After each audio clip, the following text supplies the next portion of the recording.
Hello everyone. तो आज हम लोग पढ़ेंगे एनीमिया के बारे में। तो स्टार्ट करते हैं एनीमिया के डेफिनेशन से।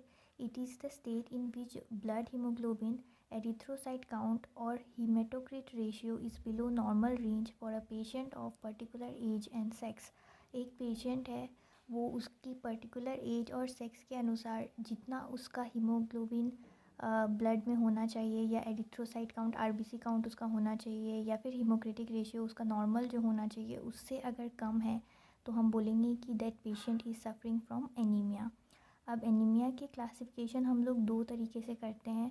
एक मॉर्फोलॉजिकल क्लासिफिकेशन, यानी कि उसके मॉर्फोलॉजी के बेसिस पे कि मॉर्फोलॉजिकल क्या चेंजेस आए हैं जब भी एनीमिया हो रहा है, तो उसके बेसिस पे हम लोग क्लासीफाई करते हैं। या फिर ईटियोलॉजिकल क्लासिफिकेशन कि एनीमिया का कॉज क्या है, क्या कौन सा चीज़ है जो एनीमिया को कॉज कर रही है, एनीमिया करवा रही है, तो वो हम लोग पढ़ेंगे ईटियोलॉजिकल क्लासिफिकेशन में।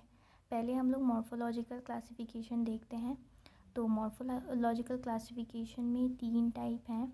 एक है नॉर्मोसाइटिक एनीमिया। नॉर्मोसाइटिक एनीमिया यानी कि जो सेल का साइज़ और शेप है, मॉर्फोलॉजी जो है सेल का, वो नॉर्मल रहेगा। Microcytic anaemia. माइक्रोसाइटिक एनीमिया यानी कि जो नॉर्मल सेल का साइज़ और शेप है उससे जो आरबीसी होंगी वो छोटी हो जाएंगी। इसके अलावा मैक्रोसाइटिक एनीमिया। मैक्रोसाइटिक एनीमिया यानी कि जो नॉर्मल शेप और साइज़ होता है आरबीसी का, उससे जो आरबीसी हैं वो बड़े हो जाएंगे। मैक्रो यानी कि बड़ा, तो बड़े हो जाएंगे। अब इनको याद करने का, इनके मतलब जो भी एग्जांपल्स है वो याद करने के लिए कुछ ट्रिक है। जैसे नॉर्मोसाइटिक को हम लोग हाँ से याद कर सकते हैं, HAA। तो H से हीमोलाइटिक एनीमिया, A से ए प्लास्टिक एनीमिया, और दूसरे वाले A से एक्यूट ब्लड लॉस एनीमिया। ठीक है।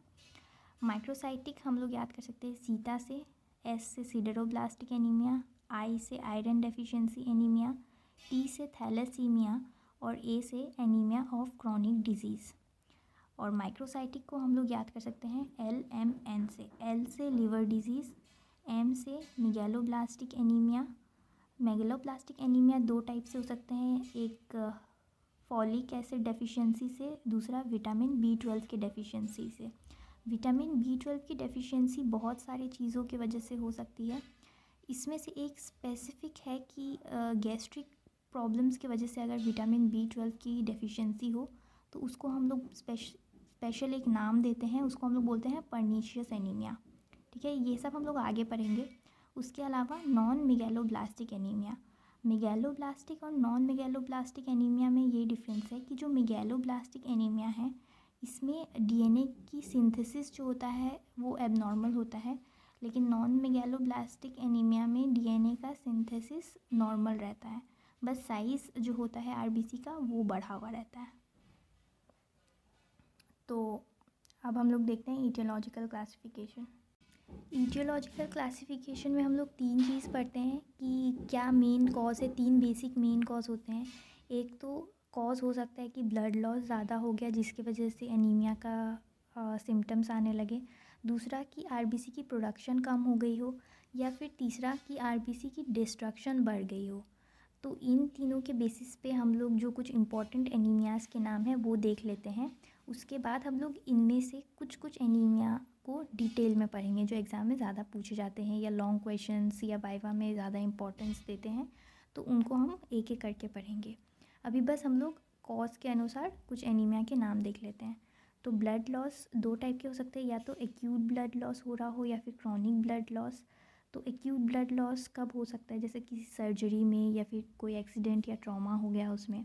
क्रॉनिक ब्लड लॉस कब होगा, जब हमारे बॉडी में अल्सर का फॉर्मेशन हो जाए, या हीमोरॉइड्स हो जाए, या फिर पॉलीमेनोरिया में क्रॉनिक ब्लड लॉस हो सकता है कि थोड़ा थोड़ा ब्लड बहुत टाइम तक हमारा बॉडी से मतलब निकल रहा है, तो वो भी इवेंचुअली एनीमिया करवा सकता है।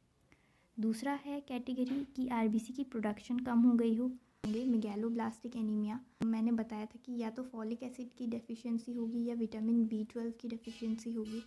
तो वो दोनों ही एलिमेंट्स आरबीसी के फॉर्मेशन के लिए, प्रोडक्शन के लिए इम्पॉर्टेंट है।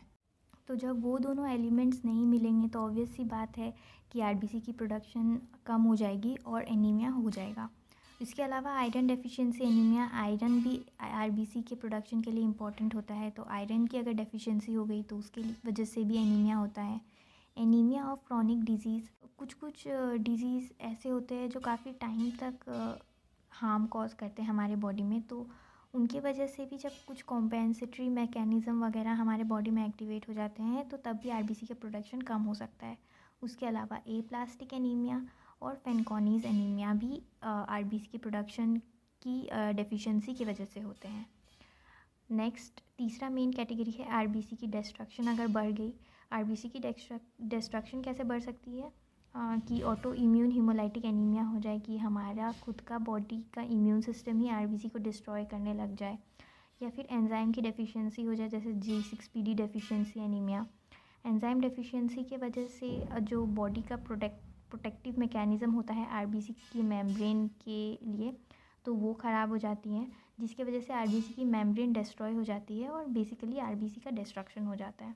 उसके अलावा मेम्ब्रेन डिफेक्ट जैसे कि हेरिडिटरी स्फेरोसाइटोसिस या फिर हेरिडिटरी एलिप्टोसाइटोसिस और हीमोग्लोबिनोपैथी यानी कि हीमोग्लोबिन की जो चेन्स है उसमें कोई डिफेक्ट आ रही हो, तो अगर ख़राब आरबीसीज बनेंगे तो वो भी इवेंचुअली डिस्ट्रॉय कर दी जाएंगी स्प्लीन में या बॉडी में कहीं और। तो उसके एग्जांपल्स है थैलेसीमिया या सिकल सेल डिजीज़। उसके बाद अगर हम लोग देखें इफ़ेक्ट्स ऑफ एनीमिया, कि एनीमिया अगर होता है तो हमारी बॉडी में बेसिकली क्या क्या चेंजेस या फिर क्या क्या क्लिनिकल मैनिफेस्टेशंस देखने को मिलती हैं। तो सबसे पहले एनीमिया अगर हो गया है यानी कि आरबीसी का अमाउंट या हीमोग्लोबिन का अमाउंट कम हो गया है, तो बॉडी में अगर सफिशिएंट आरबीसी या हीमोग्लोबिन की अमाउंट नहीं है तो इनफ ऑक्सीजन नहीं पहुंचेगी टिश्यू में, तो जिसकी वजह से टिश्यू हाइपोक्सिया हो जाएगा। टिश्यू हाइपोक्सिया होने के कारण दो चीज़ हो सकती है, या तो टिश्यू हाइपोक्सिया एक बार हो गया तो फिर बॉडी में कुछ क्लिनिकल हमें सिम्टम्स देखने को मिल जाएंगी ये सब, या फिर हाइपोक्सिया होने के बाद बॉडी कॉम्पेंसेटरी मैकेनिज़म्स को एक्टिवेट करेंगी जिसके वजह से टिश्यू हाइपोक्सिया जो है ये ठीक हो सके। तो बॉडी क्या करेगी, दो चीज़ बॉडी कर सकती है, एक कि एरिथ्रोपोइटिन की सिंथेसिस को बढ़ा दे, एरिथ्रोपोइटिन की रिलीज़ को बढ़ा दे किडनी से, तो इससे क्या होगा कि बोन मैरो हाइपरप्लेजिया हो जाएगा, number of RBC bone marrow में बढ़ जाएगी। ये इसलिए करते ताकि आरबीसी का नंबर बढ़ जाए, आरबीसी फिर ऑक्सीजन अच्छे से पहुंचा पाए, ठीक है। उसके अलावा अगर ये तो एरिथ्रोपोइटिन सिक्रीट करो फिर आरबीसी बनाओ फिर आरबीसी ऑक्सीजन को लेके जाएगी, ये एक लंबा प्रोसेस है। शॉर्ट प्रोसेस में बॉडी क्या करता है कि हार्ट रेट और कार्डियक आउटपुट को बढ़ा देता है, हार्ट रेट और कार्डियक आउटपुट इनको बढ़ा देता है। तो इसकी वजह से क्या होता है, टैकीकार्डिया, पैल्पिटेशंस और कार्डियक मर्मर भी देखने को मिल सकता है। अब क्लिनिकल मैनिफेस्टेशंस क्या होता है जनरली एनीमिया का, कि जो मस्कुलर वीकनेस हो जाती है या फटीग हो जाता है क्योंकि मसल्स में एडिक्वेट अमाउंट में ऑक्सीजन नहीं पहुंच रहा है।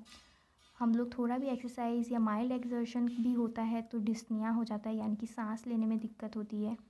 उसके अलावा डॉक्टर्स कंजंक्टिवा या नेल बेड्स चेक करते हैं जब भी आप जाते हैं डॉक्टर के पास कि आपको एनीमिया है कि नहीं। उसके अलावा जॉन्डिस देखने को मिल सकता है। जॉन्डिस बेसिकली इसलिए देखने को मिलता है क्योंकि जो ख़राब आरबीसी है वो डिस्ट्रॉय हो जाते हैं, तो उसकी वजह से जॉन्डिस हमें देखने को मिल सकता है। उसके अलावा ग्रोथ रिटार्डेशन, अगर बच्चों में एनीमिया हो जाए तो इनफ ऑक्सीजन अगर नहीं पहुंचेगा, बॉडी की ग्रोथ अच्छे से नहीं होगी, तो ग्रोथ रिटार्डेशन। इसके बाद हम लोग कुछ एनीमियाज़, इनमें से एनीमियाज़ जो भी हैं ये सब हम लोग अगले वीडियो में एक एक करके डिटेल में पढ़ने वाले हैं। Thank you.